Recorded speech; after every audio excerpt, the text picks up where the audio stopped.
Iris ဆိုတဲ့ခက်ချောချောမိန်းကလေးတယောက်ကစူပါမားကတ်တစ်ခုမှာဈေးဝယ်နေပါတယ်။သူ့ရဲ့နားကိုဂျောဆိုတဲ့ကောင်လေးတယောက်ကရောက်လာခဲ့ပြီးတော့ရင်းနှီးအောင်လို့ဖန်တီးရင်းနဲ့သူတို့နှစ်ယောက်ကတော့တယောက်နဲ့တယောက်ကိုမှမမြင်ချင်းမှပဲသဘောကျသွားခဲ့ကြပါတယ်။ Iris ကတော့သူမကိုသူမထင်ထားတာထက်အချစ်ကိုကိုးကွယ်တဲ့သူတယောက်ဖြစ်နေပြီးတော့ဂျောရဲ့အနားမှာပဲအမြဲတမ်းကိုမှနေစေခြင်းတဲ့သူတယောက်ပဲဖြစ်ပါတယ်။အခုလဲသူမတို့နှစ်ယောက်ဟာတောရဲကိုအပန်းဖြေခီးထွက်လာခဲ့ကြပါမယ်လို့တကယ်တော့ဂျောကသူ့ရဲ့တငယ်ချင်းတွေရဲ့ပါတီပွဲကိုခေါ်လာခဲ့တာပဲဖြစ်ပါတယ်။ Iris ကတော့ဂျောရဲ့တငယ်ချင်းတွေထဲမှာသူမကမနေတဲ့မထိုင်တက်ကိုဖြစ်စေတဲ့ပြင်ကိုမှကက်ဆိုတဲ့မိန်းကလေးတငယ်ချင်းကလည်းသူမကိုသဘောမကျဘူးလို့ပြောကဝင်ပြီးတော့တွေးဖို့ကိုညှင်းဆန်နေပါတယ်။ဒါပေမဲ့လည်းဂျောကတော့ Iris ကိုတေချာနာချပြီးတော့ခေါ်ခဲ့ကအားလုံးနဲ့အကြံတဝင်ဖြစ်ဖို့မိတ်ဆက်ပေးလိုက်ပါတယ်။သူတို့ထဲမှာ LGBT အတွက်ဖြစ်တဲ့ Patrice နဲ့ Eden ကသဘောထားကောင်းပြီးတော့ဖော်ရတာကြောင့်ချက်ချင်းရင်းနှီးသွားခဲ့ပြီးတော့ဒီပါတီပွဲရဲ့ဒီကစီစဉ်သူကစာကေလို့ခေါ်တဲ့ခမမိုက်ဘဲကြီးတစ်ပွေပဲဖြစ်နေခဲ့ပါတယ်။သူကဒီရေကန်အင်ဂျီပင်ကိုမှဘေးပပတ်လေကမိုင်ပေါင်းများစွာသောမြေခွက်တွေကိုပါပိုင်ဆိုင်ထားပါတယ်။ခရီးပတ်နေတဲ့ Iris ကလည်းသူမကိုငေးနေတဲ့စာကေးကိုအတင်းရှောင်လိုက်ပြီးတော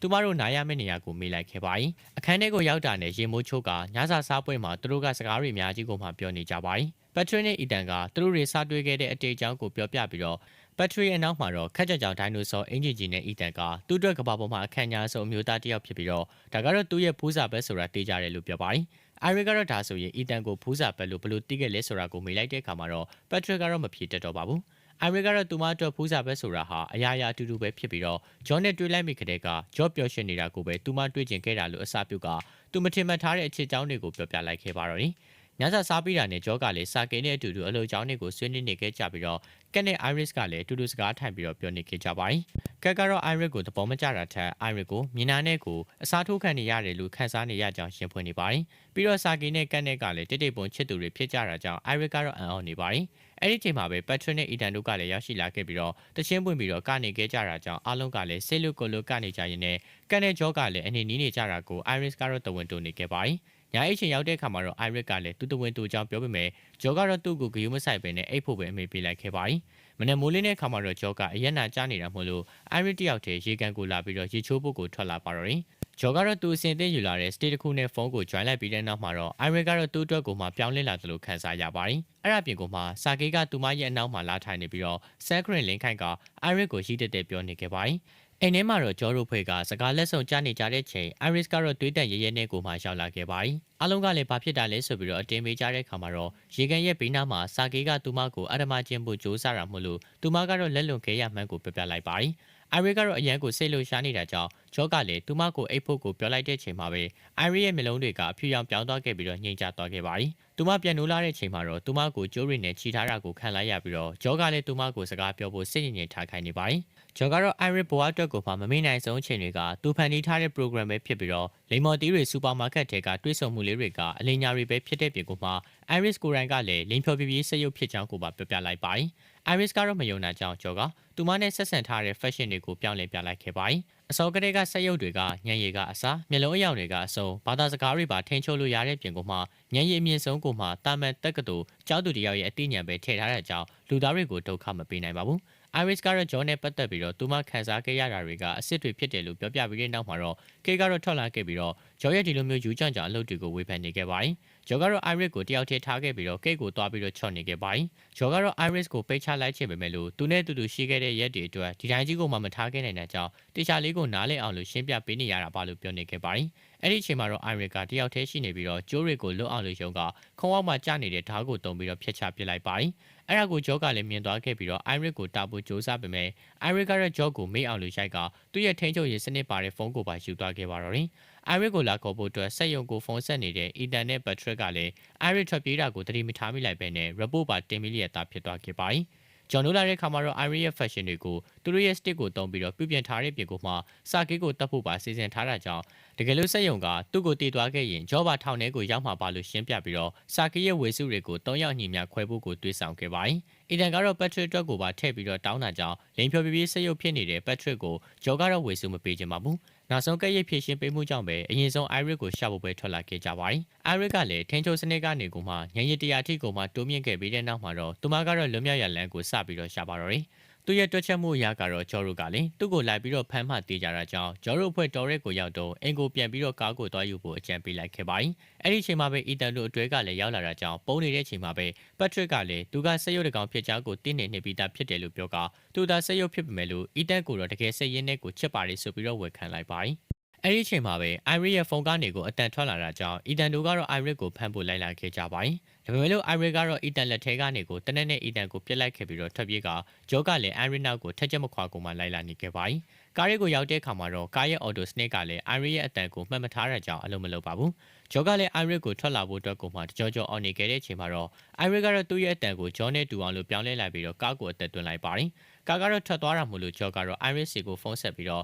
့အချို့တက်ညှိနှိုင်းပေမဲ့လို့ဂျောရဲ့လိုရက်တွေကိုတော့အီတန်တို့စီကနေပြီးတော့တည်ထားတဲ့အိုင်ရစ်ကညှင်းဆန်နေရကြောင်းပတ်ထရစ်စီကိုပြန်လာခဲ့ပြီးတော့သူ့ရဲ့စတစ်ကိုတုံးကအိုင်ရစ်ကိုခေါ်ဖို့အမိန့်ပေးခဲ့ပါတယ်။ဒါပေမဲ့လို့ပတ်ထရစ်ကတော့အမိန့်ကိုမနာခံတာကြောင့်စနစ်ကိုအသေးကနေပြန်ဆလိုက်ပြီးတော့ပတ်ထရစ်ရဲ့အချစ်ဇလန်ကိုဂျောကတော့သူနဲ့ဖန်တီးလိုက်ခဲ့ပါတယ်။အိုင်ရစ်ကတော့စီးလာတဲ့ကားကိုဂျောကစနစ်ကိုမှပိတ်လိုက်တာကြောင့်ကားကလည်းထိုးရက်သွားခဲ့ပြီးတော့အပြင်ထွက်ဖို့ပုံမှန်စူးစမ်းရပြန်ပါတယ်။ဒါပေမဲ့လို့နေမြေခံရဲဟန်ဒရစ်နဲ့ကိုမှတွေ့ပြီးတော့နိုင်ငံခြားခီးသွားလိုမျိုးလိန်ညာပေမဲ့ကားရဲကသွေးရည်နဲ့ဓာတ်ကိုမြင်ပြီးတော့အိုင်ရစ်ကိုတော့လက်ထိတ်ခတ်လိုက်ပါတယ်။အဲ့ဒီချိန်မှာပဲပတ်ထရစ်ကရောက်လာခဲ့ပြီးတော့ဟန်ဒရစ်ကိုတက်တဲ့ပြေကိုမှအိုင်ရစ်ရဲ့စနစ်ကိုပါပိတ်လိုက်ခဲ့ပါတယ်။အိမ်မှာတော့ကိန်းနဲ့ဂျော်တို့ကလည်းပြဿနာတက်နေခဲ့ကြပြီးတော့ကိန်းကတော့ဂျော်ရဲ့လူတက်တဲ့အစီအစဉ်တွေကိုမကြိုက်တာမို့လို့သူ့ရဲ့ဝေစုကိုယူပြီးတော့ထွက်သွားမယ်လို့ပြောလိုက်ခဲ့ပါတယ်။ဂျော်ကတော့တားပေမဲ့လို့ကိန်းကထွက်သွားဖို့ပဲဦးတည်နေတာကြောင့်အတင်းပြန်ရောက်လာတဲ့ပတ်ထရစ်ကတော့ကိန်းကိုပါတက်ပစ်လိုက်ပါတယ်။ညစာစားပွဲမှာဂျောကတော့ပတ်ထရစ်ပြင်ပေးတဲ့ညစာကိုစားပြီးတော့အိုင်ရစ်ကိုလည်းသူနဲ့တူတူတွေ့ပြီးတော့အလုပ်လုပ်ဖို့ကိုကန်လှန်လိုက်ပါတယ်။ဒါပေမဲ့လို့အိုင်ရစ်ကတော့ကိုမလုံးနိုင်နဲ့မလုပ်ရတဲ့အလုပ်တွေကိုအပြစ်မရှိတဲ့စက်ရုပ်တွေကိုခိုင်းစင်နေတဲ့ဂျောကို special နှိပ်ကွက်နေတာမို့လို့သူကတော့အိုင်ရစ်ရဲ့ညံရည်ကို0ထိကိုမှချပစ်လိုက်ခဲ့ပါတယ်။ပြီးတော့သူမကလည်းအသိဉာဏ်မရှိခန်းစားချက်မရှိတဲ့စက်ရုပ်ဖြစ်ကြောင်းတက်တည်ပြဖို့အတွက်ဖျောင်းနိုင်မီကိုလက်နဲ့ကိုမှရှို့ခိုင်းလိုက်ပါတယ်။အဲ့ဒီအချိန်စက်ရုပ်ကုမ္ပဏီကဖုန်းဆက်လာတာကြောင့်ဂျောကတော့ဖုန်းဆက်နေပြီးတော့အခုလိုမျိုးအိုင်ရစ်ကလူတွေကိုလိုက်တက်တာစက်ရုံကအမှားယွင်းပါဆိုပြီးတော့အယုံသွင်းနေခဲ့ပါတယ်။လက်ကိုမီးရှို့ခံထားရတဲ့အိုင်ရစ်ကလည်းပူလောင်နေခဲ့ပြီးတော့ဂျောရဲ့မိတ်ကိုမရသေးတာမို့လို့လက်တစ်ခုလုံးကလည်းမီးလောင်ကျွမ်းနေခဲ့ပြီးပဲဖြစ်ပါတယ်။ဖုန်းချပြီးတာနဲ့ဂျောကလည်းအိုင်ရစ်ရဲ့လက်ကိုမီးငိမ့်ခိုင်းလိုက်ပြီးတော့အတင်းယူလာနေတဲ့တနက်နဲ့သူ့ကိုပြတ်တက်ခိုင်းလိုက်ပါတယ်။အတီးစိတ်ပြေးဝရှိနေတဲ့အိုင်ရစ်ကတော့မတည်ချင်သေးပေမဲ့လို့ဂျော်ရဲ့မိတ်ကိုပဲနာခံနေသေးတာကြောင့်နောက်ဆုံးတနက်ရက်ဂျေဆန်နဲ့တူတူပျက်စီးသွားခဲ့ပါတယ်။အချင်းနဲ့တော့စက်ရုပ်ကုမ္ပဏီကနေအိုင်ရစ်ရဲ့အလောင်းကိုလာတဲခဲ့ကဂျော့ကိုဖြစ်ကြောင်းကွန်ဆင်ကိုပေးနေခဲ့ပါတယ်။ဂျော်ကတော့သူစင်စင်ထားတဲ့အကြောင်းအရာတွေကိုပြောပြနေခဲ့ပေမဲ့လို့တာဝန်ခံ2ယောက်ကတော့လုံးဝကိုမှမယုံတဲ့ပြင်ကိုမှကားရဲမှာပါတဲ့ system ကိုတုံးပြီးတော့အိုင်ရစ်ကိုပြန်အသက်သွင်းကဖြစ်သမျှအရာအလုံးကိုပြန်စစ်ဆေးမယ်လို့ပြောလိုက်ပါတယ်။ဒီစကားကြောင့်ပဲဂျော့ကလည်းလန့်သွားကအဲ့ဒီလိုမျိုးလုပ်လို့ရလားဆိုပြီးတော့အတဲအတက်ကိုမှမေးလိုက်ပါတော့တယ်။တာဝန်ခံကလည်းစရုပ်တရုတ်တာပျက်စီးသွားခဲ့မယ်ဆိုရင်ကုမ္ပဏီဘက်ကပြန်ပြီးတော့စစ်ဆေးမယ်ဆိုတဲ့အချက်ဟာအယုစဝယ်ကလေးကစာချုပ်ထဲမှာပါဝင်တယ်လို့ပြောပြီးတော့အိုင်ရစ်ကိုတင်သွားခဲ့ကြပါတော့တယ်။တာဝန်ခံတွေကတော့အစာကလေးကချောကိုမယုံတာမို့လို့ဒါဟာသွေးရုပ်သားရုပ်မဟုတ်ဘူးဆိုတာကိုတေးကြတယ်လို့ပြောနေတော့မှာပဲသူတို့ရဲ့ကားရှိမှာပတ်ထရစ်ကတော့ရောက်လာပြီးတော့တနက်နေ့ကိုမှပြစ်ခဲ့ပါတယ်။တာဝန်ခံ2ယောက်ထဲကမှတက်တီကလည်းမတေခဲ့ပဲနဲ့ပုံအောင်နေနိုင်ခဲ့ပေမဲ့လို့အီဒန်တို့ကိုဖွက်ထားတဲ့နေရာမှာပဲပတ်ထရစ်ကတော့မိသွားခဲ့ပါတယ်။ပတ်ထရစ်ကတော့တက်တီကိုတတ်ဖို့ကြိုးစားနေတော့မှကားရဲကနေပြီးတော့စနစ်ပြန်ပွင့်လာတဲ့အိုင်ရစ်ကပတ်ထရစ်စီကိုအမြန်လာကတက်တီကိုကယ်တင်လိုက်ခဲ့ပါတယ်။ပတ်ထရစ်ကတော့အိုင်ရစ်ကိုတိုက်ခိုက်ပေမဲ့လို့ဒါရီကဂျော်ရဲ့အစီအစဉ်တွေဖြစ်ပြီးတော့ပတ်ထရစ်ရဲ့ချစ်ကိုလည်းဂျော်ကပြန်ပြီးတော့ဖန်တီးထားတယ်လို့နားချနေခဲ့ပါတယ်။ပတ်ထရစ်ရဲ့နှလုံးသားတွေကတကယ်ချစ်တဲ့သူကနေရဲ့ဘေးနားကလူပဲလို့အိုင်ရစ်ကတော့ပြောတဲ့ခါမှာတော့ပတ်ထရစ်ကလည်းလဲကျနေတဲ့အီတန်ရဲ့အလောင်းကိုတေချာကြည့်ပြီးတော့မှတ်ညံတွေကိုပြန်ပြီးတော့ပုံဖော်နေခဲ့ပါတယ်။တကယ်လေပတ်ထရစ်ရဲ့နှလုံးသားတွေကရှိတဲ့အချစ်ကလည်းအီတန်ပဲဖြစ်နေတာမို့လို့နောက်ဆုံးတော့ပတ်ထရစ်ကတော့သူ့ကိုယ်သူတက်တည်ပြီးတော့အီတန်နာကိုပါလိုက်သွားခဲ့ပါတော့တယ်။ဘေးနားကတက်တီကလည်းအိုင်ရစ်ကိုအသက်ကယ်ခဲ့လို့ကျေးဇူးတင်ခဲ့တာကြောင့်အိုင်ရစ်ကတော့သူ့အတွက်ကိုအကူအညီတစ်ခုကိုတောင်းဆိုလိုက်ခဲ့ပါတယ်။အိမ်ထဲကဂျော်ကတော့စာကေရဲ့ပတ်စံတွေကိုယူပြီးတော့အိုင်ရစ်ကိုပါလက်စားဖြောက်ကပတ်ထရစ်နဲ့တူတူထွက်ပြေးဖို့မှစူးစမ်းနေခဲ့ပါတော့တယ်။ဒါပေမဲ့လည်းအိမ်ထဲကိုရောက်လာတဲ့သူကပတ်ထရစ်မဟုတ်ပဲနဲ့အိုင်ရစ်တာဖြစ်နေတာမို့လို့သူကတော့ထိတ်လန့်သွားရတဲ့အပြင်ကမှအိုင်ရစ်ကလည်းတက်တီရဲ့ကျေးဇူးနဲ့ကိုပိုင်ထိန်ချုပ်ခွင့်ရရှိနေခဲ့ပါတော့တယ်။ဂျော်ကတော့သူ့ရဲ့ဖုန်းကိုတုံးပြီးတော့အိုင်ရစ်နဲ့ချိတ်ဆက်ဖို့ကြိုးစားပေမဲ့လို့အဲ့ဒါကတော့အလုံးမဖြစ်တော့ပါဘူး။အိုင်ရစ်ကတော့ဒီလိုမျိုးလူတက်မှုတွေကျူးလွန်နေတဲ့ဂျော်ကိုအားလုံးတွက်ကိုမှလက်စားချိမယ်လို့ပြောနေခဲ့ပါတယ်။ဂျော်ကတော့အိုင်ရစ်အကြောင်းကိုနောက်ကျောင်းကုန်စင်သိအောင်လို့သူ့ကိုတက်ချင်ရင်တက်လေလို့ပြောခဲ့ပြီးတော့အရှိကိုတိုးလာခဲ့ပေမဲ့လို့တကယ်တမ်းမှာတော့အိုင်ရစ်ကတော့အတေးကအမှတ်တရတွေကြောင့်ဂျော်ခံမှန်းထားတယ်လို့မတက်နိုင်ခဲ့ပါဘူး။အဲ့ဒါကိုခွင့်ကောင်းယူပြီးတော့ဂျော်ကအိုင်ရစ်ကိုပြန်ပြီးတော့တိုက်ခိုက်တာမို့လို့အိုင်ရစ်ကလည်းအထိနာနေခဲ့ရပါတယ်။အဲ့ဒါပြင်ကမှနောက်ဆုံးလက်ကျန်နေတဲ့အိုင်ရစ်ကိုသူနဲ့အာတာပြေဖို့အတုံးချပြီးတော့မင်းတို့ကလိန်ဖြောပြရေးစက်ရုပ်တာတာထက်ဘာမှကိုမပို့ဘူးလို့ပြောပြီးတော့နောက်ဆုံးနှုတ်ဆက်ကတနက်နေ့ကိုပြစ်ဖို့ကြိုးစားပါတော့တယ်။ဒါပေမဲ့လည်းအိုင်ရစ်ကဂျော်ထက်ကိုမှလက်ဦးပြီးတော့စက်ရုပ်တွေကိုအသက်သွင်းတဲ့လွန်တဲ့ကိုမှဂျော်ရဲ့ခေါင်းကိုပါထိုးဆိုင်လိုက်ခဲ့ပါတော့တယ်။လွန်သားကတော့ခေါင်းနဲ့ကိုတဖြည်းဖြည်းကိုမှရောက်လာခဲ့တာမို့လို့ဂျော်ကလည်းတေးဆုံပြီးတော့ နောက်ဆုံးမှာတော့ Iris ကပတ်စံတွေနဲ့အတူတူတခြားမျိုးတစ်မျိုးကိုပြောင်းသွားခဲ့ပြီးတော့သူ့ရဲ့စက်ရုပ်အသွင်ပြောင်းလူသားဘဝနဲ့ပဲထာဝရကိုမှအသက်ရှင်နေထိုင်သွားခဲ့ပါတော့တယ်ဗျာဇလန်လေးကတော့ဒီမှာနေမဲ့ပြီးဆုံးသွားပြီမို့လို့နောက်ထပ်ဇာတ်ကားကောင်းတွေကိုလည်းကျွန်တော်တို့ရဲ့ channel လေးကနေတင်ဆက်ပေးဦးမှာဖြစ်တာကြောင့် channel တက်တယ်ဆိုရင်လည်းပဲ channel လေးကို like and subscribe လေးနဲ့အားပေးခဲ့ကြလို့ရပါတယ်နော်အဆုံးထိကြည့်ရှုပေးကြလို့အားလုံးကိုကျေးဇူးတင်ပါတယ်ခင်ဗျာနောက်ထပ်ဇာတ်ကားကောင်းလေးမှာပြန်လည်တွေ့ဆုံကြပါမယ်